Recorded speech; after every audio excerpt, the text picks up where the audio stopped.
That was a smooth transition. Hi, I'm Scott Stimson from International Computer Solutions, and we are the San Carlos Computer Club. Just a little late pulling the trigger on the button, but we've been talking about sharing space and an iPhone 6 with 32 gigabytes of internal memory and how to optimize that. And I put a link on here about in our document. I shared it with the group here about managing your photo and video storage between your device and iCloud. But I think you'd already done that. Boy, that 32 gigabytes is not a lot of space to be doing stuff in. So I think capacity like that is one of the reasons you do upgrade your device, is because you've exceeded your technology. And so you need to buy bigger, better, faster, brighter technology. We've got a couple of topics. We were talking about iPhone storage with Cheryl. I also brought a couple of news articles I thought were interesting over from last week. And I'm interested in what you folks have come across in the last 7 days. And before I get too far, let me say happy Halloween. We didn't see each other on the 31st, but happy Halloween. And Dia de Muertos is tonight at midnight, all day tomorrow, November 2nd. Big deal here in Mexico. Big deal in the Latin American culture. So if you didn't take a look at my document, happy Dia de los Muertos y happy Halloween. Has anybody... We had one item left over from last week. Chester, I put that on our list, and I did discover I don't have a specific backup package to recommend, but there are a number of backup packages out there claiming to use your OneDrive space. I hope this is what we're talking about, what you're referring to. Using your OneDrive space as your cloud space, as a raw place to put a backup image. And so it's a very doable thing.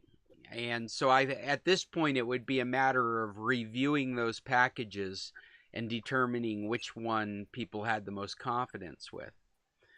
But it's definitely a doable thing. So if you wanted to pursue that, we just have to figure out which one's the best one for price. It'd be a subscription.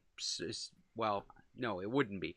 I imagine there are subscription services. I did see one that was just you purchase it outright. Chester has... Oh, there we go. That was a strange effect, a visual effect on my side. I think Cheryl left the meeting and Chester doubled at the bottom of my screen. I love Chester, but that's a little too much Chester. Okay, what other topics do we have going on? Cheryl's storage. Judy, you were just mentioning about syncing bookmarks from your iPad to your MacBook. And my first question is, are you using Safari or Google or both? Where is it you're trying to do it? I use Safari and I also use Firefox. Okay. All of these now, Safari, Firefox, what am I going to say? Microsoft Edge and Chrome, they all support user synchronizing accounts. Yes. And with Safari, it's built into your Apple account. And so if it's not syncing any longer on your devices, I think what you want to do is go into those settings and determine whether they're still syncing bookmarks.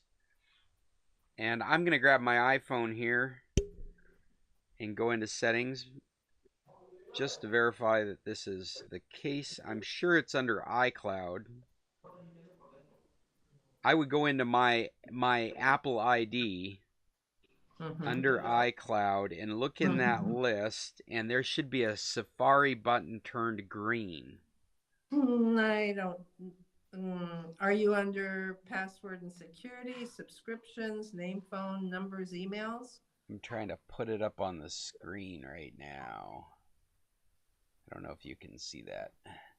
So I'm under my Apple ID under iCloud. So you go into settings. And you see it's got the Apple ID. Well, maybe I don't want to put that. My Apple ID right at the beginning with a picture right at the top. And you click on that, and then it shows your name. And if you scroll through that, there's one that says iCloud, and you click on that. And then you go down that iCloud list, and you should find one for Safari. And it should be green. They're all green. Okay, great. But so wait, that means... I don't see, wait, I don't, there's Safari, I see green. Okay. It's that not should... synced. Right. So now what you want to do is you want to go onto your MacBook and go into System Preferences and go into your Apple ID. And where is it?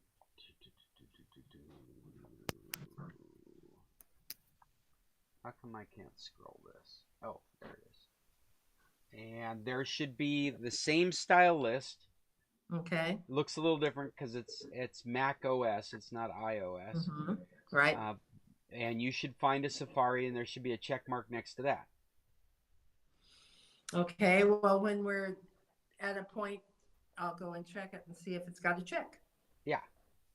And then after that, if you got check marks in both places, then there's something not working. So I think we need to troubleshoot it after that.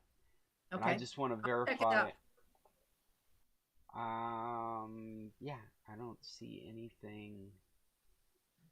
I'm just looking to see if there's anything to make me think there's one more step in Safari, but there's nothing. No, I think this is... Oh, that's interesting. What is that? Oh, wow. I never noticed that before. Safari has the ability to save settings based on website. Huh. Like, because I had a website up, one of the menu options is settings for that particular website, which is kind of neat. I haven't seen that in another browser. Look at Chrome. No, nothing like that for... But cool. Okay, yeah. So Judy's going to check that out on her MacBook. That was another one of the topics thrown at me at the beginning here. In-person meetings right now are just still postponed because of my transportation issues. We're back down to one car, trying to repair the other car, trying to buy a new car, all at the same time, as birthdays, weddings, and holiday celebrations are going on. Is there anything in repairing Jan's computer that would be worth pointing out? What happened? Let's see. I helped Chester fix Jan's computer over the weekend. And I guess it would be just a reminder that Malwarebytes is a good tool for cleaning stuff out. What Jan's computer was doing is it had allowed notifications to the desktop. I'm sorry, Chester, I should have been thinking about this as a topic because it is a good topic. You guys have all had this experience where you go to a website and the website asks if you want to allow it to send notifications to your desktop. And if you say yes, then there's this shim between your web browser and your operating system that allows websites to send your operating system messages. And this can manifest as MSN news notifications or YouTube channel updates. Trying to think of what else I've seen out there. But just about any website out there can be given permission to send notifications to your desktop's operating system in this new paradigm that we're in. And this new paradigm has actually all been struck up because of the mobile platform and this desire to build applications as web apps as applications. And so by changing the way this works, you can have a website such as the San Carlos Computer Club's website that could be given permissions on your mobile device or your desktop computer to notify you when changes have occurred. So what that would translate into real life, you've given the San Carlos Computer Club website permission, and when I put out a new blog entry, your phone gets a push notification that says saying the scclub.org, the computer club, has a new blog post. And this works because your web browser is periodically pinging that website looking for new changes. And when it finds one, it broadcasts that change to your notification system in your operating system. And this is a very common thing on a mobile device. You've gotten a text message. Somebody's trying to get a hold of you on Skype. Email has come in. There's a new Netflix series that's been announced. All these things are things that accumulate in the notification section of your mobile device.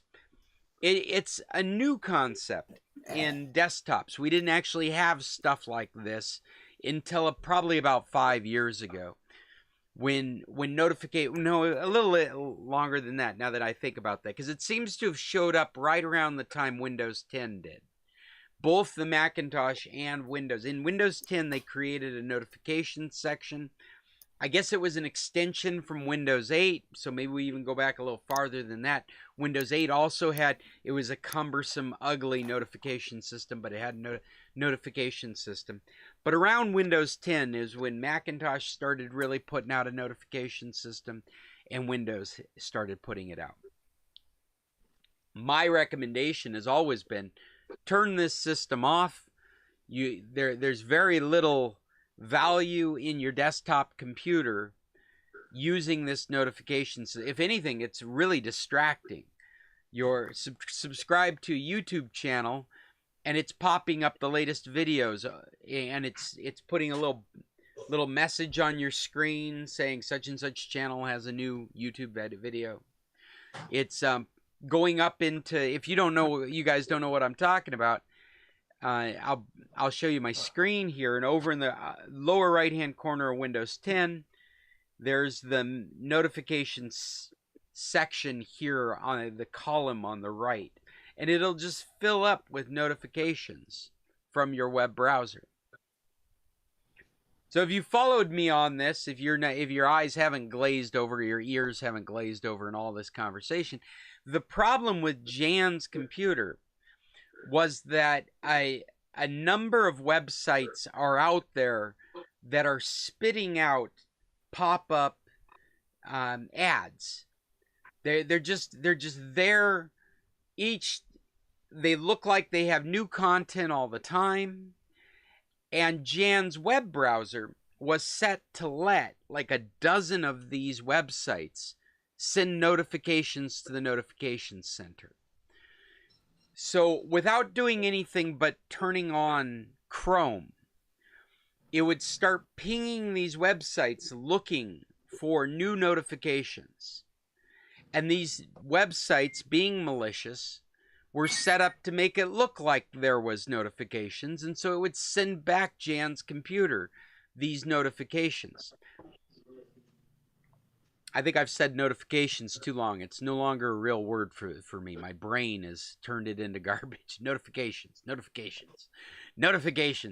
And I guess the point would be that it was abusing the notification system, because what it would send out as a notification would pop up on the screen as a graphic that would represent what looked like antivirus software.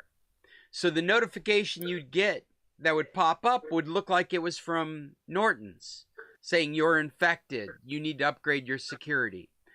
Or it would be McAfee's. In fact, that should be a real clue that something goofy's going on right from the get-go, because what Jan's computer was experiencing was a variety of different fictitious antivirus and firewall vendors. It was Norton's, it was McAfee's, it was Microsoft Defender. It was a whole array of them all at once, none of which was installed in Jan's computer, none of which should have been creating any legitimate messages in the first place. They were all illegitimate. You all have been here for a long time and should know that I don't recommend Windows 10 or 11 use an antivirus other than what comes with the operating system. So if all of a sudden you're getting messages from McAfee's, there's something suspicious happening in your computer because you don't have McAfee's installed, or Norton's, or one of the other handful of vendors that are out there. And so there really wasn't anything malicious installed in Jan's computer, or at least that's what we checked for when I got that stuff out. What it really was something at one time tricked Jan into saying yes instead of saying no. And she was authorizing these websites to be able to send her notifications. these websites were nefarious, and they would send as notifications the best representation of actual concerns that it could, even though they were fictitious. They weren't real at all. And the only way to stop them was to revoke those permissions in the web browser itself. And so I removed all those permissions, and then I used Malwarebytes to scan the system. Malwarebytes found what had made the change and removed it. But by that point, it was one thing and a bunch of things that, you know, Malwarebytes always finds a handful of things that are not that dangerous. I mean, most of it's not dangerous if you don't touch it. It found it in temp files and things like that. Jan wasn't going to run across it again. It was just leftover. It was debris from having had this experience that got cleaned up. And then I let Microsoft run a full complete scan, because I do trust the Microsoft virus scanner. If it had left behind anything malicious, I would expect that the virus scanner would pick it up. But the virus scanner in general does these short, quick scans of the most likely place. And so I chose a manual scan of the entire computer just to put my concerns to rest. Because what was really happening wasn't destructive. It was very annoying, and it was trying to get you to click on that notification and take you to the website where you would have the opportunity to install something malicious or continue with the ruse. Maybe it was a Facebook, no, maybe better yet, maybe it was a Norton's, and you think you're using Norton's, and it was saying you got to update your subscriptions. So you clicked on it, took you to what looked like a Norton's site, and asked you for a credit card to extend your subscription. And at that point, you're paying some ridiculous fee, or even an annual or monthly fee that isn't buying you anything. And with the best of luck, you're not even aware of it. And the notification goes away, and they just continue to collect money off your credit card. I think that would be the last bit of advice I'd give to Chester, is keep an eye on your credit card bill. I don't believe that Jan filled out anything or followed through on anything. I think both Chester and Jan knew immediately that it was nefarious. And so I don't think there's any reason to be concerned about it. But if you caught yourself thinking that you were following through on something like that, you might want to just double check that you intended to do a purchase that would not be associated with a Norton's or a McAfee's, but would be associated with some rogue agent out there that you are allowing collect from your credit card. I know Dad and Mom have recently gone through this. They've gone through their credit card bill, and they were having trouble identifying certain expenses that were on the credit card. They were these micro payments, these annual or monthly subscription payments. And they had to just cut them all off to determine what each one was. And a large portion of them was legitimate and being used regularly, but I think they found a couple that they never intended to continue to keep paying, and so they just let them go. So it's always good to check for that kind of stuff. That one hit me harder than your dad, because of course I have all Apple stuff, and that's what we cut off. So I'm bringing it back on now. Little by little. So Scott, I did find the check mark, and it was not checked on my MacBook. So I checked it, and I guess it takes a while for it to sync. I suppose maybe overnight or whenever it schedules it to sync. But I still did not find how to move my Firefox bookmarks over. Okay, so this would be the same thing. You should be syncing Firefox using a Firefox account. Yes. And so on On the Fire, I'm sorry, I don't think I have Firefox on my iPhone. I will check that because I know that I've allowed syncing on my Firefox account, but I will check that.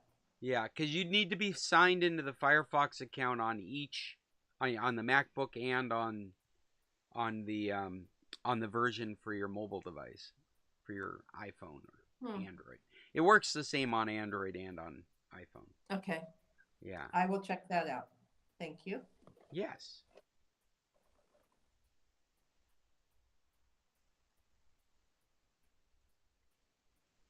Have we got any other topics that we should bring up?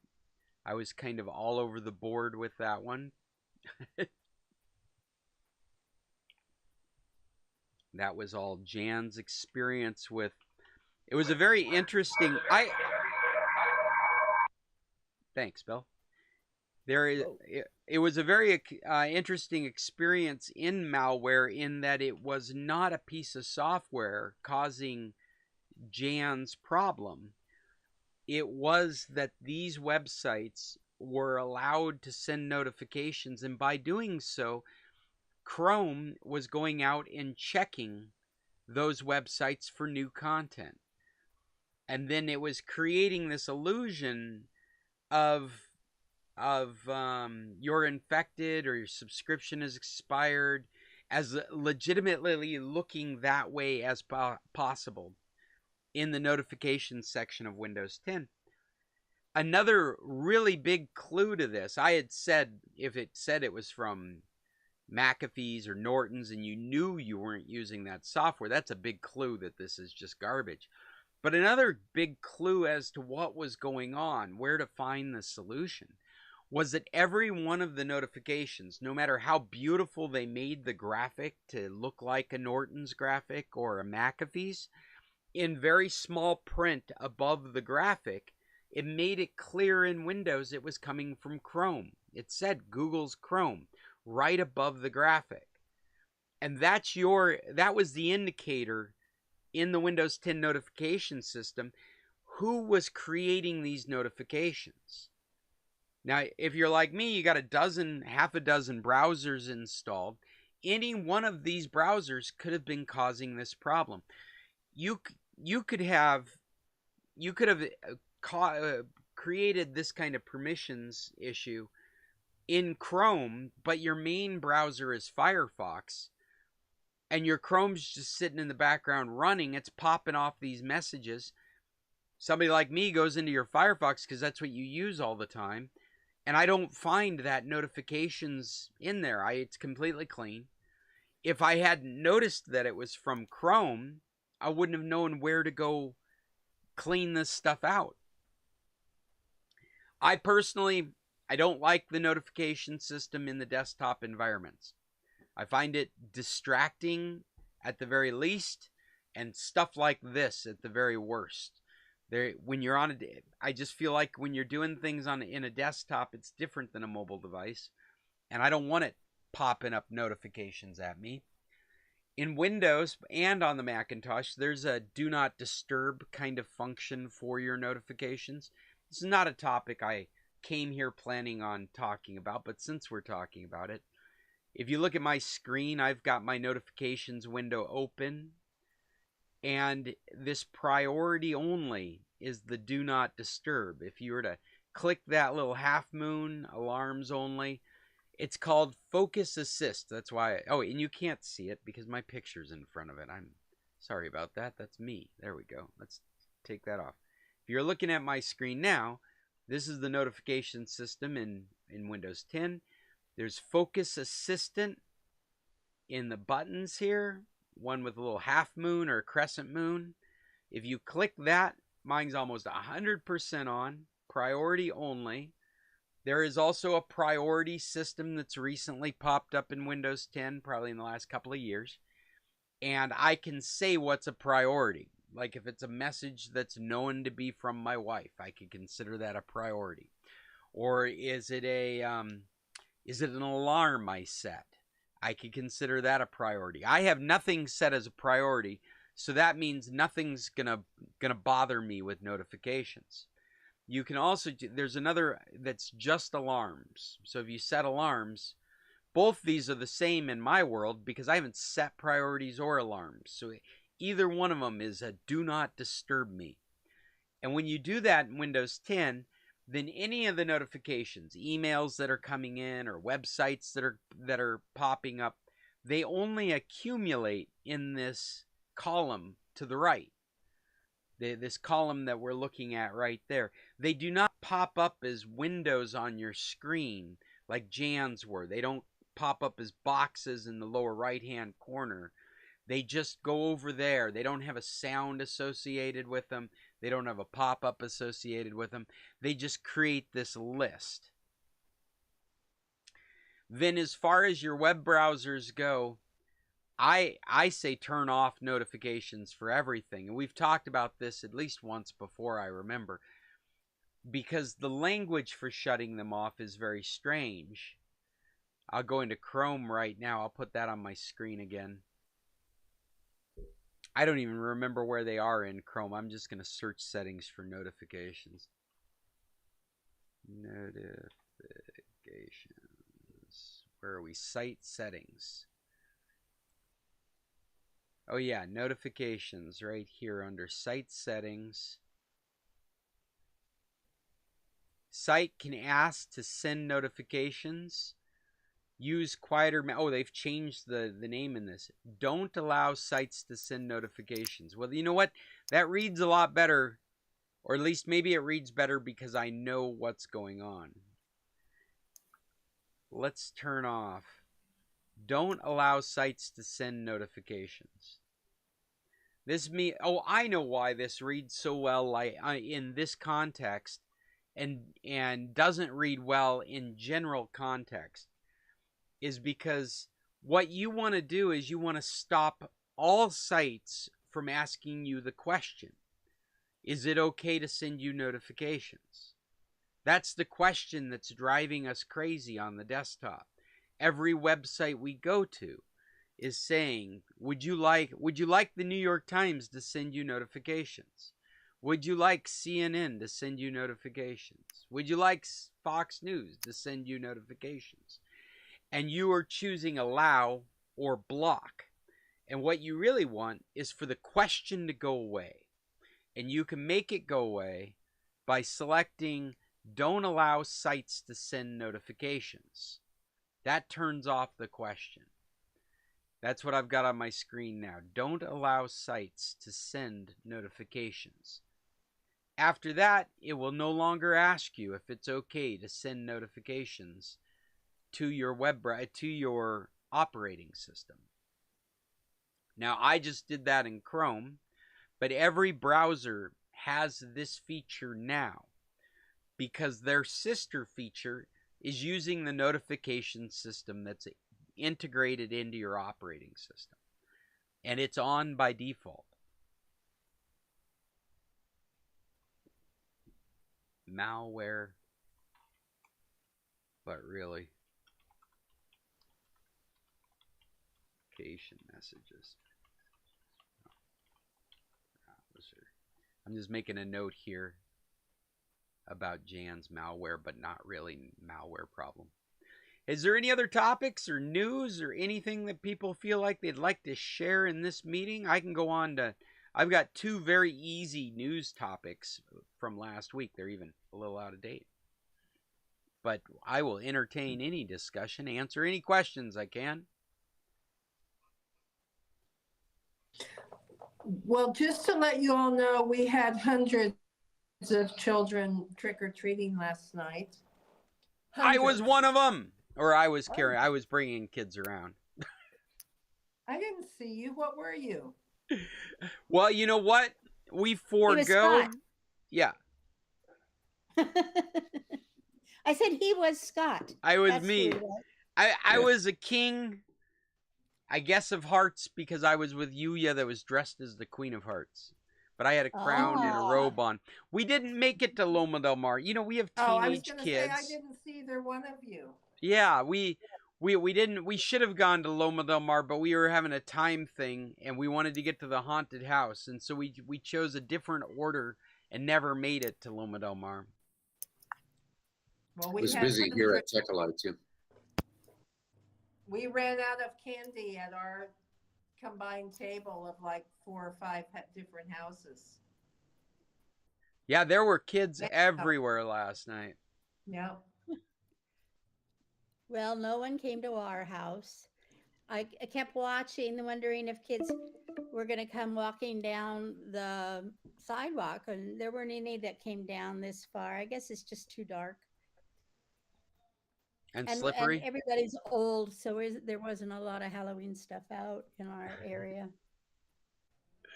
Go up the hill, and it's just like, Las Vegas with all the lights. But I guess we're kind of quiet down here. I just want somebody to save a candy because we didn't get any Halloween candy anywhere yesterday. So, Oh, it's on, Marilyn, or Cheryl, it's on sale everywhere today. oh, It won't cost you much. so if I show up at your houses, you're not going to give me your leftover. You're just going to tell me to go buy it myself. Okay. The dollar store. Right. Yes. The kids got all of our candy too. I didn't get one Yep. piece. Well, I won't say Poor that I thing. didn't get any candy, but they did get all of the candy, so there's nothing left. No, I got 0 pieces. Well- Somebody brought chocolates, so that was a- We got to go experience the haunted house. This is the first time I've known of there being a haunted house in San Carlos in the last 25 years I've been here. Mhm. There's enough fear going on around there, isn't there? Right. Without having to have a haunted house too. You're right. I One of the rooms should have just had a parking spot with a missing car. It'd be like, it's your stolen car. Years and years ago, the Goldsteins had a haunted house at their home, and we had all their friends would help them put it on, and we would have children by the thousands that went through it. Some of you that have been here in San Carlos a long time may remember the Goldstein haunted house. Wow. That's a good Yeah. name too. Yeah, Goldstein's they haunted had house. the boat service, the diving. Oh yeah, of course. Yeah. Gosh, why can't I remember that name now? But yeah, They're they're a prominent. They do dive tours. Gary's dive tour. Yeah, Gary Goldstein. Yeah, Have forever. yeah. They've been So here how forever. was the haunted house? It was fun. It was great. There were some real jump scares. Emily and I ended up behind our group, so like Bibiana and Yuya and whoever else we were with were in front of us. So we go around a corner and they would be screaming, jumping back, throwing themselves into the wall. And Emily and I'd look at each other and go, so that's where it is. It's like, I know a couple of the haunters. oh, you do? Ah, No. Yeah. You know the famous ghosts. We are actually surprised to find out an old family friend was at the front taking tickets, selling tickets, and Bibiana ended up with a T-shirt that said, "I survived the haunted Oh, house." cute. Good. Yeah. that's fun. Yeah, it was a good night. It was a lot of fun. This morning on the Today Show, I think it was, they were taking a survey of how many parents sneak some of the candy away from their kids when they come home.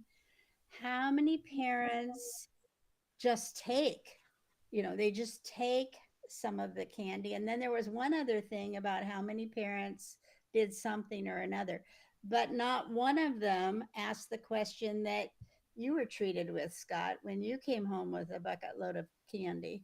Where my You remember parents what ate we all the did? candy.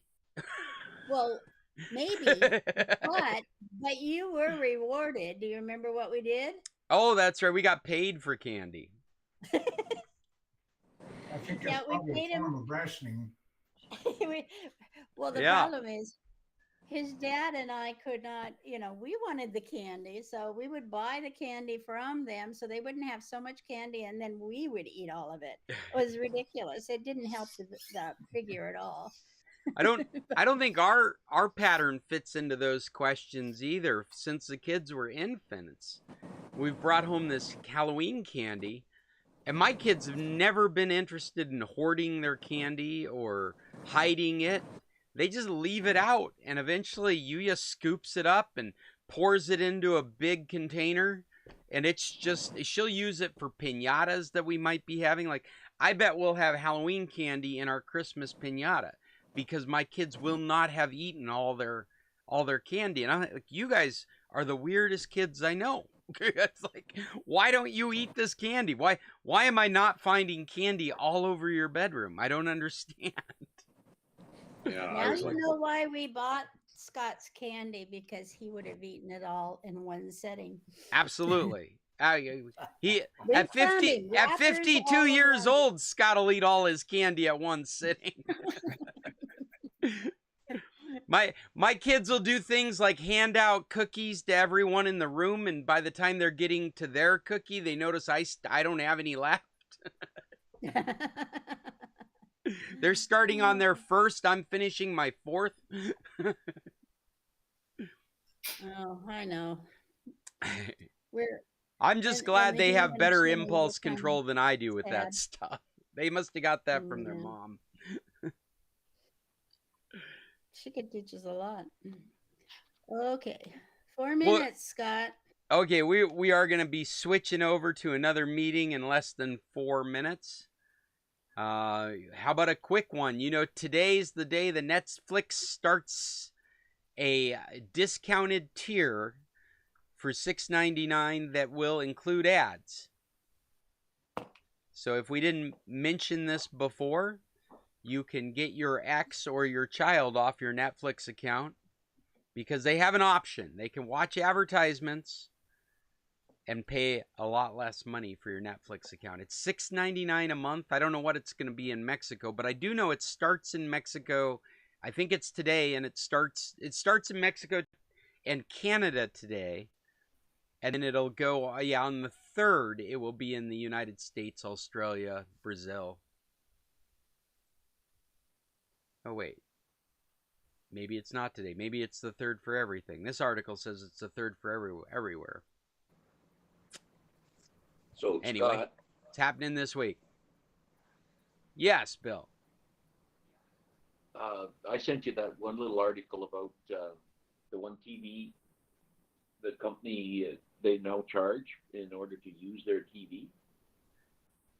I was this the LG? Yeah, yeah. In order to use it, you have to sign up or pay them something.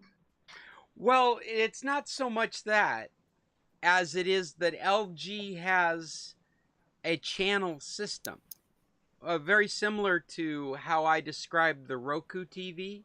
When we bought a Roku TV, one of the things of owning a Roku TV is that you get that channel lineup for free.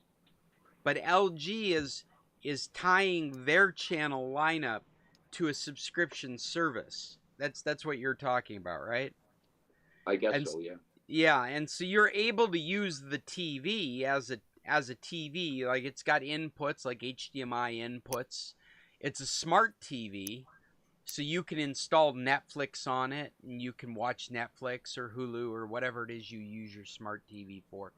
But it's also comes with this LG channel lineup. Samsung TV exists as well, and it's the same thing. It's a channel lineup that you subscribe to, and so that's what they were announcing in that article you sent me.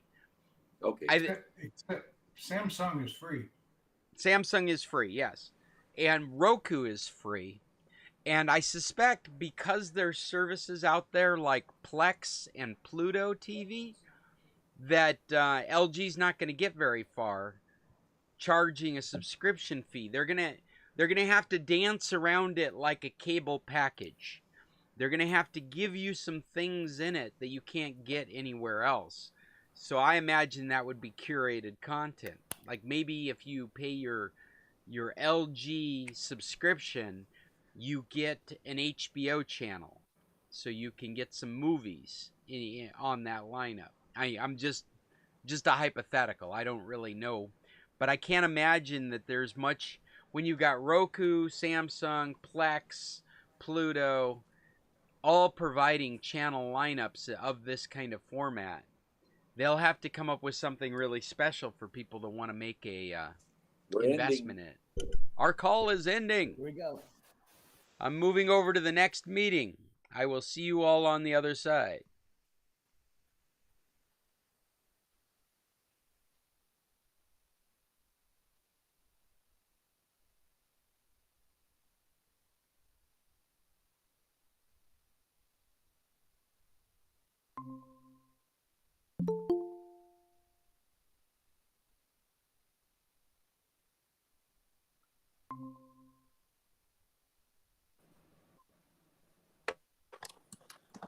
Man, you guys are fast. Yes. I can't get mine to hook up to my hearing aids. Hola, BT. Seamless. Whiteboard ideas together. Look at that. We could draw on an whiteboard together. Anyway, just a quick comment, Scott. Yes, sir. My son calls the confiscated Halloween candy a dad tax. A dad Yeah. tax? He has a dad tax for fries at McDonald's, things like that. So it's a dad tax. I'll remember that for next time. My kids will get a kick out of that. Well, he's trying to teach him about, future frustrations in the world, I suppose. There you go. You have no say. That's what you're teaching him to. You're preparing him for the future where you have no say.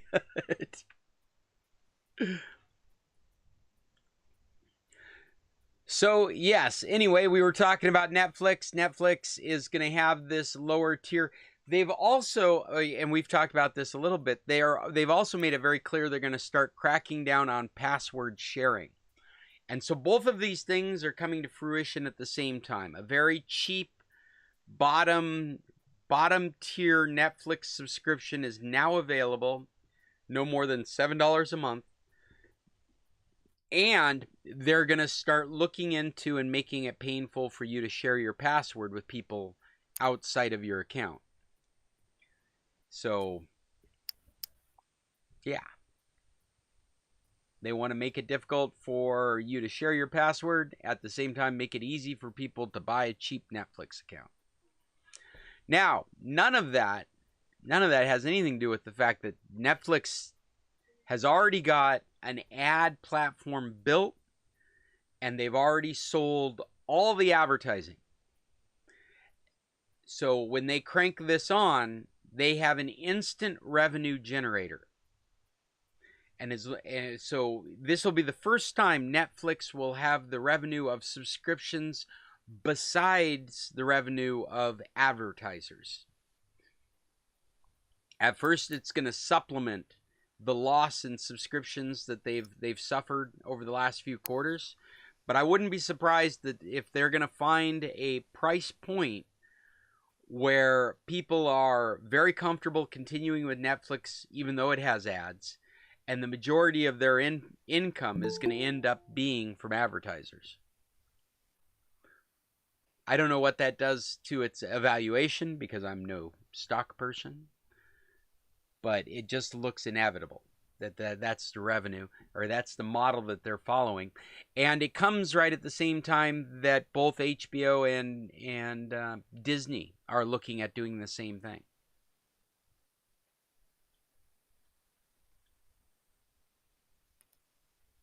One thing that could be interesting about that is that it would no longer be tied to continual growth, or this is what I would imagine, that the evaluation of the company could be tied to growth in advertising revenue versus growth in subscriptions. Anyway, that link is here in our document. And I brought one other topic that is kind of a callback to things we've done in the past. We did a thing on screenshots, And this is an article talking about 5 different Android screenshot tips. I did say these were pretty fluffy topics that I brought. 5 different ways that you can take screenshots using your Android mobile device. If you're not familiar, the very standard screenshot way for an Android is the power button and the volume down. You hold those 2 buttons together. It takes a picture of what's on your screen. In a classic Apple style on an iOS device, it's the power button and your volume up. So it's the opposite volume button on your iPhone. It's the same procedure, opposite button. And then it goes into, if you've got a Samsung Galaxy phone, there's a dozen different ways to, well, not a dozen, but there's a bunch of different ways to take screenshots. If you've got specifically a Samsung Galaxy smartphone. And then they also talk about using Google. You can use your voice to take a screenshot. I don't know if you guys are aware of that. You can do the same thing on your Apple device. The screenshot you can say, okay, Google, take a screenshot. And as long as you've got your, or I'm sorry, is it okay? It's hey Google, right? Hey Google, take a screenshot.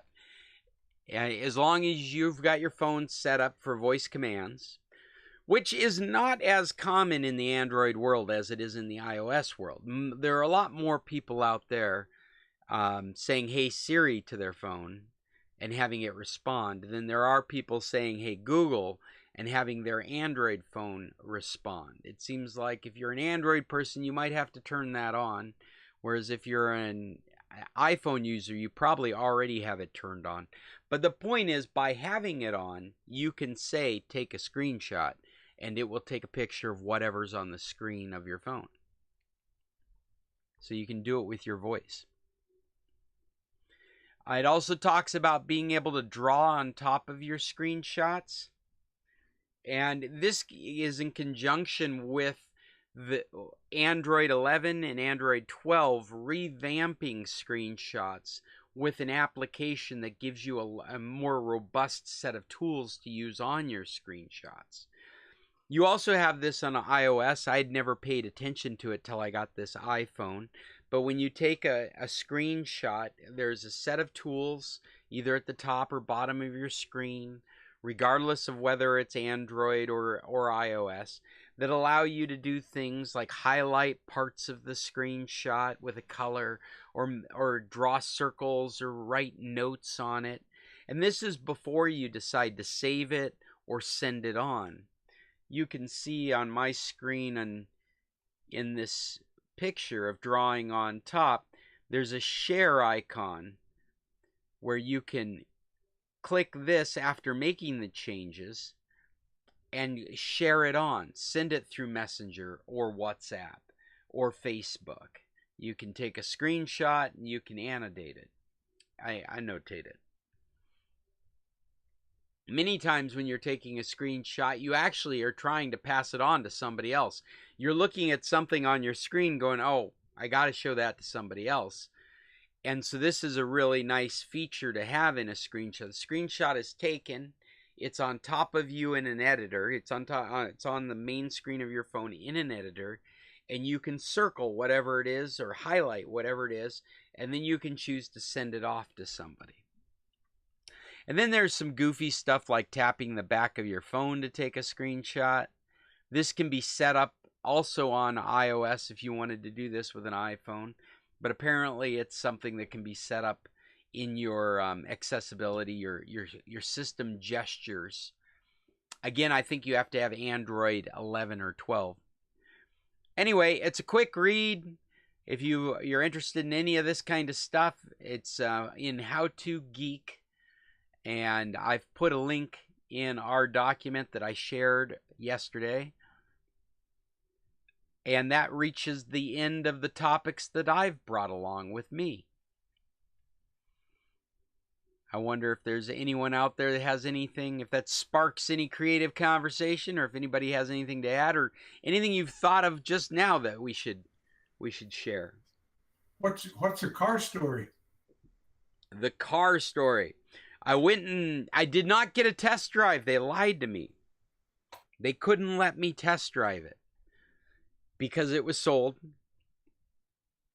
It's the only one they had in the shop. It was beautiful. It was a very pretty little car. The only complaint is the back seat is very small. We put my 14-year-old in the back behind the driver's seat and pushed the seat back, and she was holding on to her knees, straddling the front seat. And so I don't think that's, because we're looking for an economic car to get around Guaymas and San Carlos, I don't think that is a deal breaker, but it does drop it to the bottom of the list until we get a chance to get in some of these other cars at the same class and price point. If we find that this is a standard, we're looking at the Renault, the Hyundai, the Nissan. Those are the three that we've been playing around with. If I can find another one at this price point with these features, then I'll add it to the list. But right now, it's the first car that we've actually gotten to touch and look inside. This Renault had power windows and locks in the front. It did not have power windows in the back, but it is a 4-door. You could put you could mount third-party car roof storage on this car. They assured me that could be done. It's a 3-cylinder, an inline 3-cylinder. Here's an interesting thing. It's got a metal timing chain, so it doesn't need to be changed. It's going to a chain. I found that very intriguing for just a little BS car that later will probably go to my kids. That actually the no room in the back seat had it dropped down in our mind, but the fact that it has a chain instead of a belt kind of brought it up in our mind. So we're anxious to look at these other vehicles and see how they compare. It is the vehicle that has the least amount of horsepower, the best fuel efficiency, the one that we got to see. It's a Kwid is the one we're talking about, the Renault Kwid. Pretty car, though. I guess they all are. Had 4 airbags all in the front, had side airbags and front airbags, had anti-theft alarm, had Bluetooth infotainment center, had a key, which took me by surprise. Didn't have a push button to start it. Had a key with a chip in it, where you had to put the key and turn it like a traditional ignition. Thought that was interesting.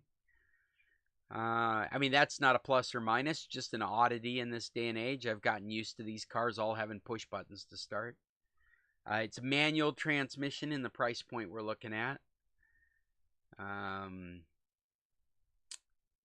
Had 1 windshield wiper. That caught me off guard. Again, not a plus or a minus in the decision making, just an oddity I wasn't expecting. Is it has 1 windshield wiper, goes across the whole windshield. Didn't realize that.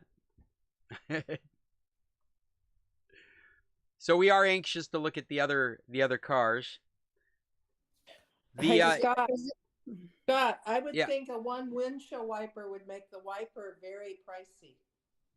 That's an interesting thought. It might be worth looking up.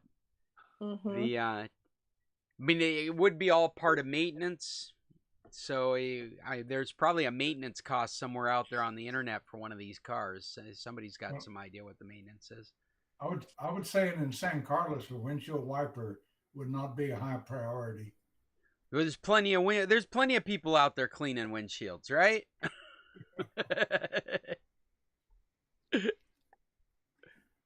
Well, it could be rough driving though when you get those rainy seasons.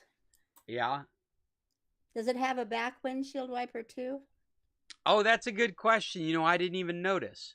I didn't even think about it. I should have too. You'd think that would have triggered that thought, but it didn't. A small car like that, the back window, I would think, is going to be dirty a lot. It's a hatchback as well, so it's hard to imagine it doesn't have one. Yeah. In fact, I bet I could tell just from a picture. Where might is be- Emmy going to ride? If BB takes up the whole back seat, where's Emmy going to ride on top? That's the thing. For 3, it's a good size. It's 4 that's the problem. Put the Thule on, stick her in that. Right. Well, and we went over to Hyundai. They didn't have a car for us to see. They said the only way that we're going to be able to see one of those cars is when they come in on order because somebody's already bought one. So they told me that they have like 20 that they're expecting over the next 3 weeks. And they were gonna send us a notification when they've got one in the showroom so that we could come and look at it and touch it and sit in it. But this is the interesting thing about cars in Mexico. I assume it's the same kind of story in the United States. Absolutely every car in both showrooms that we checked out in Hermosillo were sold. Every single car on display was already sold. The only reason they had this car in for us to look at is because they try and keep one car in the showroom for people to see it, but it's typically sold. They had a used car lot in both areas. The used cars were much more expensive than what we're hoping to pay, and they didn't come with a warranty. And in the case of the Renault used car lot, all of those cars had already been sold. So there wasn't even used cars to compare against. There was nothing there for us to look at. When we got the Hyundai, we could look at cars, but there was no need to. They were selling 400,000 to 600,000 peso cars. Those are $20,000 to $30,000 cars, right? Used. Now, they did have extended warranties with them, with this Hyundai dealership, things like that available. Oh, and that was another thing we found with the Renault, was that it comes with a 3-year warranty. We're concerned about a 5-year warranty. We could extend it to 5 years and 100,000, like 60,000 miles for just a few $100, like almost $400. We could extend 2 more years of warranty. There's an old business maximum that says you can't sell what you don't have. Yeah. I'm just amazed they're able to get people to buy these Hyundais I'm interested in if they don't show up until they're sold. And that's what the guy on the phone told me, was that we never have any of them in unless they've been sold. You have to order one. And Renault had the same thing Hyundai did. I didn't realize it, but if we get the car and we don't like it, there's this hook that we've paid into. There's like this 5,000 peso hook that if you don't want the car, then you forfeit that money. Yeah. It's just crazy where we are with automobiles right now. That's pretty standard. I mean, the price of used cars in the States is exorbitant. Oh, yeah, no, don't get me wrong. A number of my gringo friends have said, why aren't you just shopping in the U.S. market? I'm like, because I can't afford it. The same class car in the U.S. market is $6,000 more. Have you looked at Chevy and Fords? Yes, yeah, and they're not affordable in the U.S. or in Mexico. They're the most expensive cars around in this class, in this low-end class. Mm-hmm. Shopping in Chevy in their low end, I might as well be shopping in BMW. It's just nuts how expensive they are down here.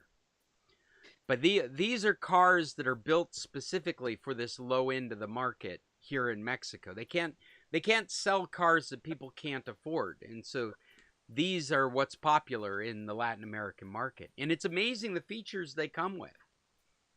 The anti-theft really blew me away. I'm like, it has an alarm. I was just thinking that you needed a chip to start it, but it's got an alarm as well. And rear backup camera too. I assume that's all just fallout from U.S. Government regulations that has affected the automotive industry. But everything has a rear camera now. You've got this big screen in the middle of your dash, and if you hit reverse, you can see where you're going. It's just a Yeah, I think standard it's feature. this morning on this same morning show I was watching, they were showing how cars have gotten bigger and taller. And then what they did is recently a mother ran over a young child because she couldn't see him in front of the car. So what they did is they took cars, small cars versus like trucks, somewhere in between, and they would put children in front in a line, in front of them. And her particular car, it took 9 children before she could see that there was something down in front of her. And these children were sitting This is cross in legged. front. This is the This hood. is the front. Yep. Wow. They were sitting down. They were about as tall or maybe slightly taller than a cone, but it certainly would show a small child. I think her child was like 3 or something, and she just didn't see him there, and she ran over him and killed him, of course. So she was the one sponsoring getting this front situation, A front camera. Yeah, no, this is the first time it's even entered my brain. My gosh, of course. Like, cameras are so cheap. If they're going to have a camera system, why not have a front camera? Something that would beep at you if there was something right in front of you. Something that would force your attention to the screen right as you're taking off. That's amazing. It's not as rare as you might think.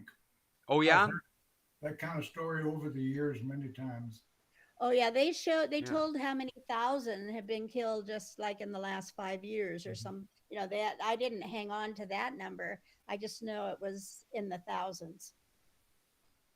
Wow. So wow, yeah, no, I hadn't even considered. I know that there's self-driving cars out there like the Tesla that has cameras all around it, and it uses actually Tesla, from what I heard, have been taking cameras off because the artificial intelligence that makes these decisions has gotten so much more accurate and faster in its processing that it doesn't need as many cameras. So they're like nickel and diming this stuff down to the bare costs. But other vehicles have just got cameras all around the outside of the car. And it just seems like it makes so much sense since we've got all this technology. This technology is just oozing out. We should be putting it to good use. So just a quick, my previous car, my previous Explorer, which was a 21, had a rear camera, but when I got it, it didn't have a front camera. I would have had to gone up to the next higher model. For a front camera. So the front camera is available, but you have to pay more money not to run kids over. And I did. Oh, okay. You ran over kids, or you paid to not run over kids? No, I don't want to. No. Sounds like you're planning to avoid that. I hope so. Well, I need all the help I can get in any manner of driving, so. Yeah, me too. I would want the front camera just so I don't run over the curb. The parking lot trying to decide whether you can go forward or back. Exactly. Well, it has alarms all around it. If you get too close to a curb or you get too close to anything, alarm will go off, and they'll tell you where. I just think I want a self-driving one so I can do other things while the car's moving. Oh yeah. Voice activated.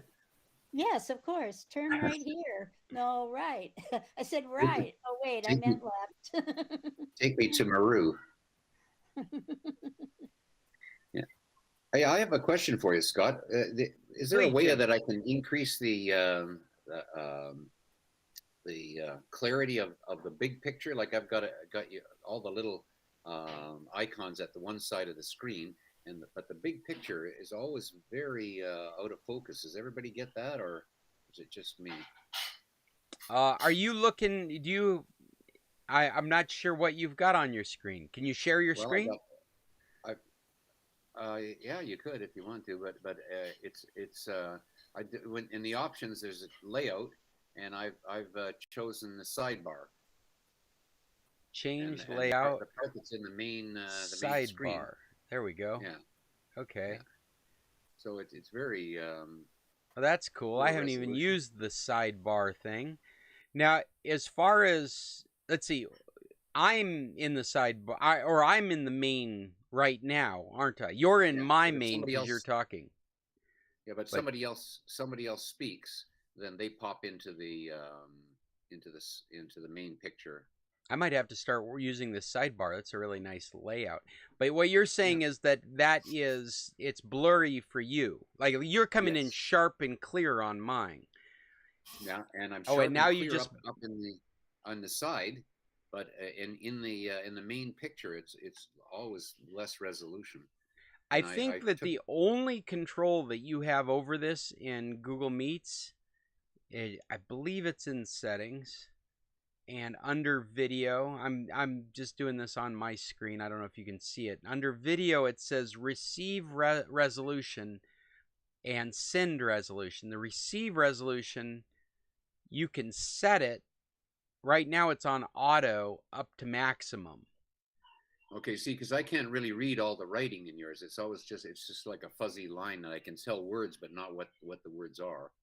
Yeah. So how do I get into that? You would go into the ellipse, the more options. More options, yeah. Yeah, and then settings. Yeah. And then click on the video settings, and there's send and there's receive. Okay. I just set mine to force it to 720 each. And so now I might experience some lag. But the goal is to keep it up at 720p. That's the highest resolution they've got. Oh, well, what a relief. It's like does that look better? Oh, yeah, great. Everything. And if I do something like this, are you able to read that writing now? No. No, okay. No, but it was better than before. Okay. It's better than before. If it was like that before, I used to just get paragraphs, not even words. Oh, okay. All right. Well, cool. Well, there we go. We've solved one problem today. Here we go. I'm going to play around with it more. Well, and it'll get you in trouble, too, because, like, I just forced mine, and then if the internet just all of a sudden dumps, my screen presentation just turns to crap. Things start freezing up, and... Oh, that's cute. Judy, you had a question? I didn't know but I didn't know what that little hand would do when I pushed that button. Look at that. That's completely new, isn't it? Boy, we get into this program from time to time, and there's just all new stuff happening. That's awesome. We should start using the raise the hand button, huh? Mm-hmm. Oh, well. I can't find. I'm on my iPad today. So am I. And I can't find anything for layout. Under settings, there's nothing. Yeah, this is cool. Those 3 dots. You can raise your hand and leave it up, and it enters into a queue so that you can see all the people that have raised their hands. I don't know if you can see that on my screen right now, but I've got Judy first and then Cheryl.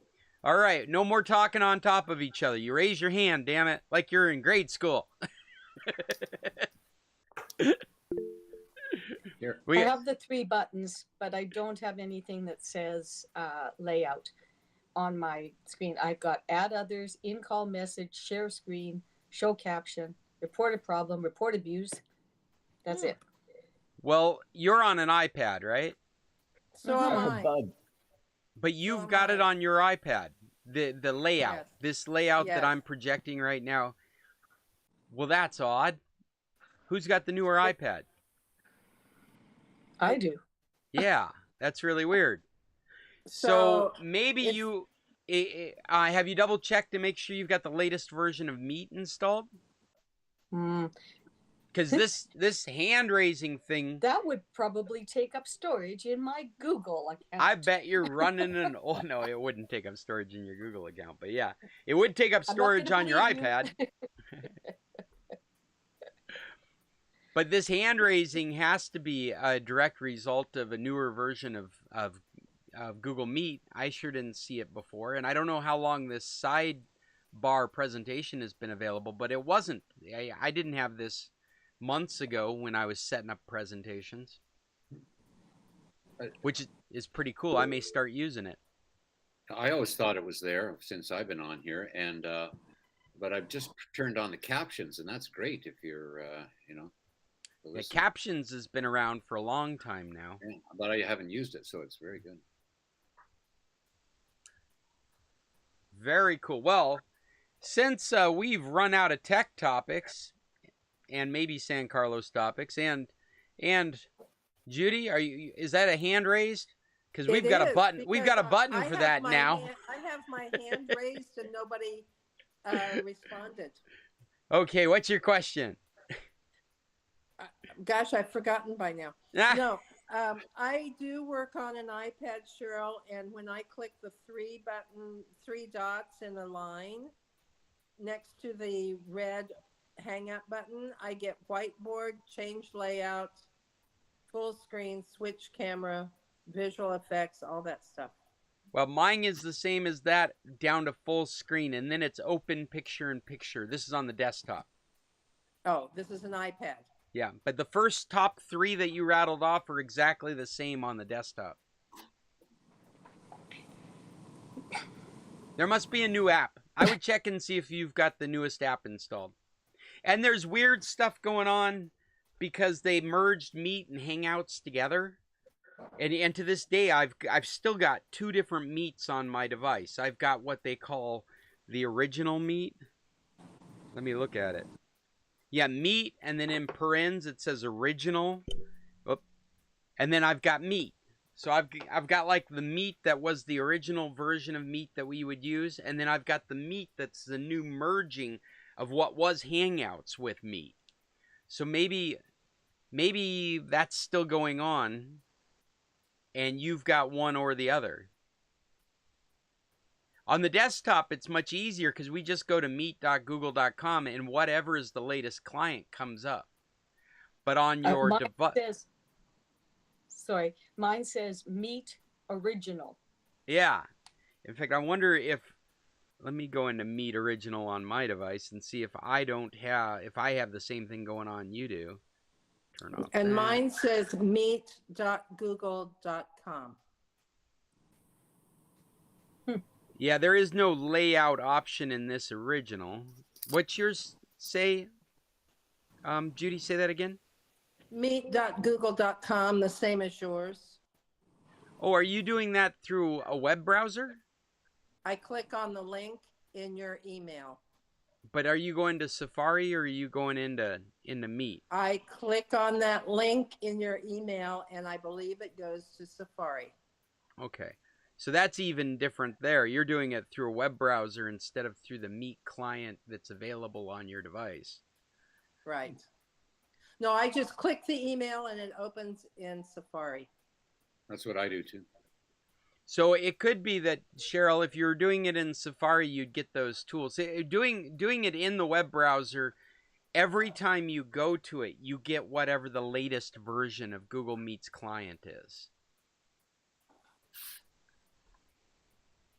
YAH. I'm trying to meet now with the new version. I need this code though. JT.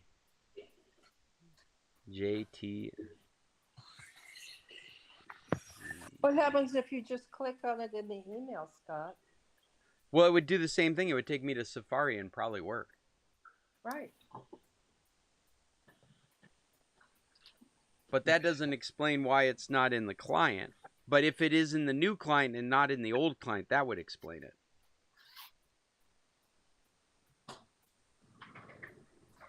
All right, now I'm joining from the new client.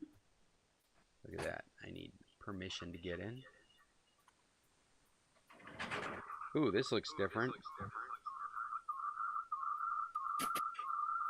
Where am I?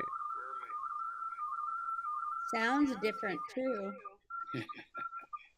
Hey, but there's no layout on this either. So I suspect that option must only be available to desktop clients, which you can get access to if you go through Safari.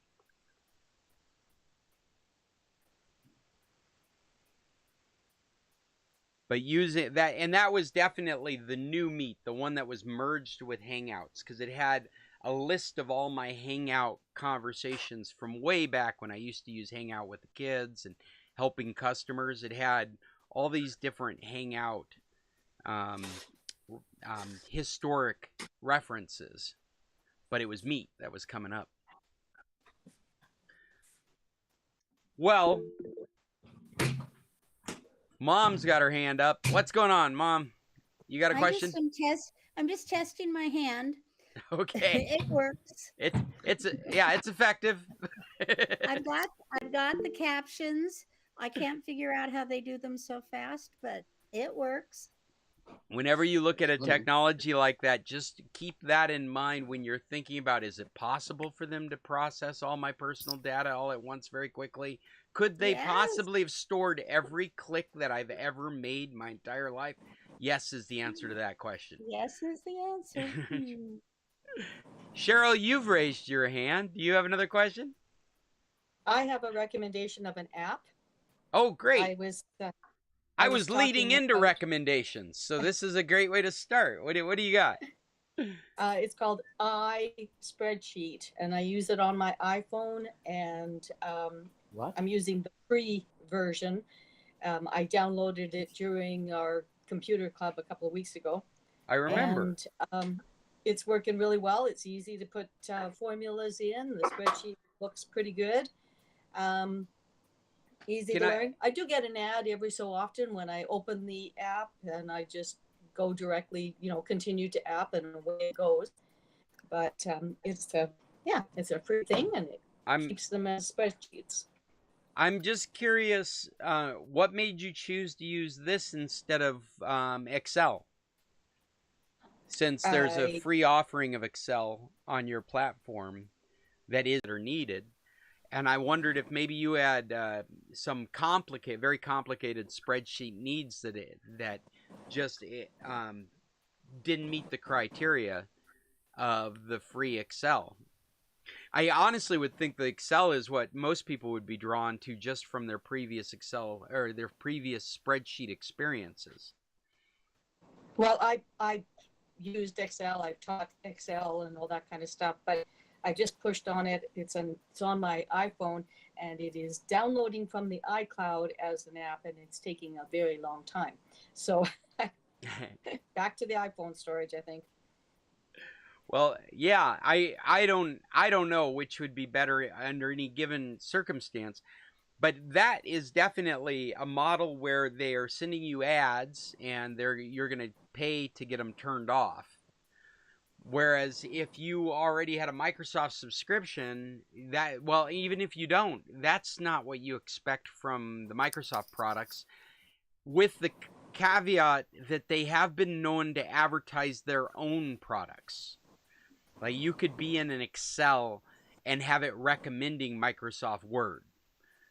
Or what's that? They've got a video clip package that I've seen advertised, and I actually installed it. It's not that bad. I just don't remember the name of it at the moment. You talking about PowerPoint? No, but that would be another one. PowerPoint, there is a Clipchamp is what I was thinking of. Clipchamp is a video editor that Microsoft is pushing now. I don't know if they bought it and branded it themselves or if they made it themselves, but they're pushing you to a free basic version of it if you want to edit videos, as well as they've got a pro version with many more effects and transitions and things that you could upgrade to if you're using Clipchamp. And I was just using it as an example of something that you might find advertised to you in one of their other products. outside of that, Microsoft is not advertising other people's products in Excel, just only their own name branded products. Are there any other recommendations out there? They can be apps, websites, services, books, movies, TV shows, anything that you'd like to recommend. I brought a list of movies we watched yesterday for my buddy Justin's birthday watch party. Since his birthday's the 30th, we watched a bunch of horror films. And on my list, the top of the list is Werewolf by Night. If you guys have access to Disney Plus, it was a lot of fun. It's very short. It's only about an hour long, and it's a tribute to the old Universal black and white horror movies of the 40s and 50s. The Mummy, the Frankenstein, Bela Lugosi style Dracula. It was, but it was done in a Marvel superheroes kind of way. No superheroes, but it was done in that kind of style. All in black and white. Very fun to watch. We as a family thoroughly enjoyed it. Werewolf by Night. And then we watched some old movies from 2010, 2012. Tucker and Dale versus Evil. These are not scary movies. These are horror movies that are intended to be funny. They're comedy horror movies. Tucker and Dale versus Evil, and The Cabin in the Woods, which has an amazingly fun twist ending to it. Cabin in the Woods, they're both these dark comedies based in horror film tropes. But if you're into any of that kind of stuff, they're a lot of fun. Does anybody else have any recommendations out there for the last week? Any Halloween recommendations? No one? Nobody's got anything? We've been watching Vatican Girl. It's it's a bit of a horror story, but it's a documentary kind of thing. What is that? What is it? Vatican Girl. What Never is heard that? of it. Yeah. It's a 4-part series. It's on Netflix. A Vatican teenager who mysteriously disappeared while returning home from a flute lesson. Oh, I know that. 1983, she disappeared. That's what it says, yeah. So is it a current story? I mean, they're telling it like it's filmed now, Yeah, but and it's it a is- cold case, or Yes. do they take the story back? No, it's a cold case, and it's just there. It builds the case all the way through, and there's a lot of dates come up on the screen as they work their way through, and various people get interviewed, and it's very interesting. Sounds interesting. The disappearance of Emanuela Orlandi. Vatican Girl is subtitled The Disappearance of Emanuela Orlandi. It's on Netflix if anybody's interested.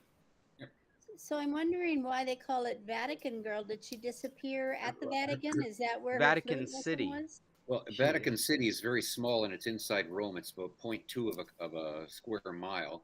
And Right, her I've been father there. her father worked for the Pope, and they lived inside the city.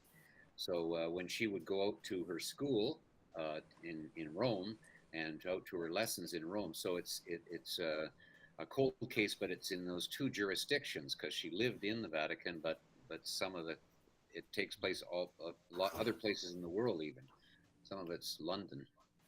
Wow. She disappeared on her way home, so it could be anywhere between that lesson to getting home. And you said it takes you into London, like there must be some conspiracy. Oh, yes, yeah, absolutely. It's interesting. You keep working your way up to try and say, okay, how can I put all these pieces together? And it's interesting. You got to pay attention. Well, thank you for that. There's a recommendation. Any other recommendations out there before we call this to an end? Alaska Daily. It's on ABC on Wednesday nights. Thursday, Hulu comes out with it. Alaska I've Daily. been, We I've talked been about that watching last. Go Alaska ahead. Daily continue to entertain. It's awesome. I'm caught up on all of it. I watch it on CTV app Oh, for Canadian. I don't know if Carolyn and James. We have a cable subscription, so I can see the past episodes. But I turned my cable off on November 1st, so today. So I'm all caught up.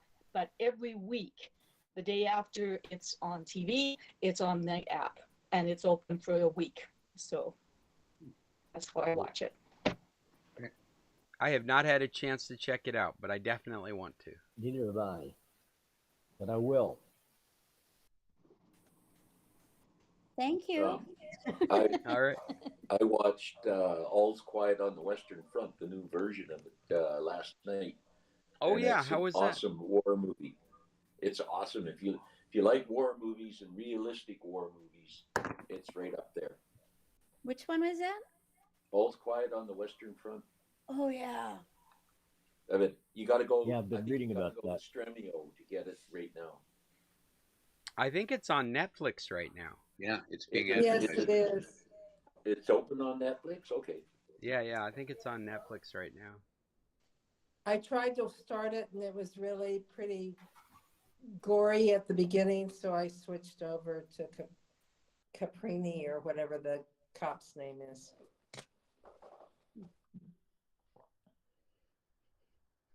So you're recommending Caprini? I don't know. I've watched all the episodes. It's okay. Still smiling. Yeah, it's okay. I don't even know what Caprini is. He's a fallen cop kind of that solves crimes and helps people. I remember seeing that. You're right. It's entertaining enough. Yeah. Is he a cop, like a European cop, or is he in the States? Mm-hmm. No, he's European. I'm just adding these links into our documents so that we have these available. How do you spell Caprini? With a C? Hold on. Yeah, with a C, but I think it's Caprini, but I'm not positive about that.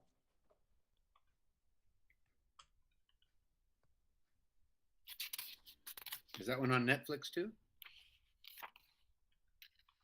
There's an N in that Caprini.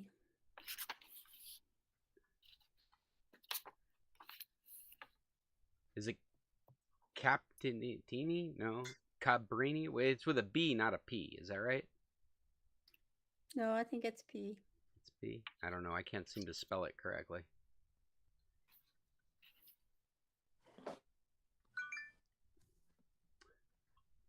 Well, I'll add that to the list later. I actually have to cut this off because I've got work to go do. So if you folks have nothing else to... Quick thing. Oh, please. It's Capitani. Capit. Capitani. Okay. I did see that in my Google searches when I was trying to spell it right. Yes, that's it. Oh, I didn't remember that. Capitani drama series on Netflix. There we go. Investigates the murder of a teenage girl whose body is found near the village of Manchid in Luxembourg. Man, it's amazing how many cop dramas there are out there. Well, especially in Europe, which I didn't expect. We have so many here in the United States, but gosh, all through Europe, they have series about cops and newspaper people, big time. Good ones. Did any of you guys catch John Oliver did a thing on all our cop dramatization stories, the Law and Order stuff, and he just blew the whole thing up. He's talking about everything from the expectations that we have from police because of these shows that many times get financing and access to police. Like specifically, Law and Order has so much help from the police department in making that show that show never tells a story that says anything bad about a police officer. And It's that like the was old his. Dragnet. Yeah, very much. He even brought Dragnet into it as well. They pretty much started with Dragnet, was this idea that you could use a TV show to change the perception of people out there of how the police function. I can't remember what day he did it on, but he did this whole thing on all these procedural shows, which he does not have a problem with you enjoying, just as long as you recognize what you're watching and how incongruent it is with the reality of police work, and why it's incongruent has to do with the ability to continue to make the shows. Very much. Everybody in a hurry with Merrick Garner, or what his name is. They think Garland. Yeah, Garland, that's it. Merrick Garland. Everybody thinks he should go real fast. Get it done by the end of the hour. right. Yeah. Got to do it before the commercial break. Yeah. All right, guys, I'm going to let you go. Everybody have an awesome week, and we will talk again next Tuesday at 10, where we will be the San Carlos Computer Club once again. And who knows, maybe it'll be in person. I'm not too hopeful at the moment. I need more than one vehicle in my life. Bye-bye. Adios. Everybody, Adios. tech on. No, Scott. Oh, you need to Can I talk to give me? you Yeah. Can I give you just a second after you close the meeting, Sure, give me a second or here. right before you close? Anyway, whatever. That was it. That was our meeting. We're going to shut down this meeting. If you liked this meeting, check out other meetings that we have out there. Check out sccclub.org, which has our links to all our previous videos, as well as extra goodies, bells and whistles, and things that we do on the website. Until next Tuesday, everybody tech on. Oh, and if you need computer help anywhere out there, get a hold of me, Scott at internationalcs.net. All right, adios.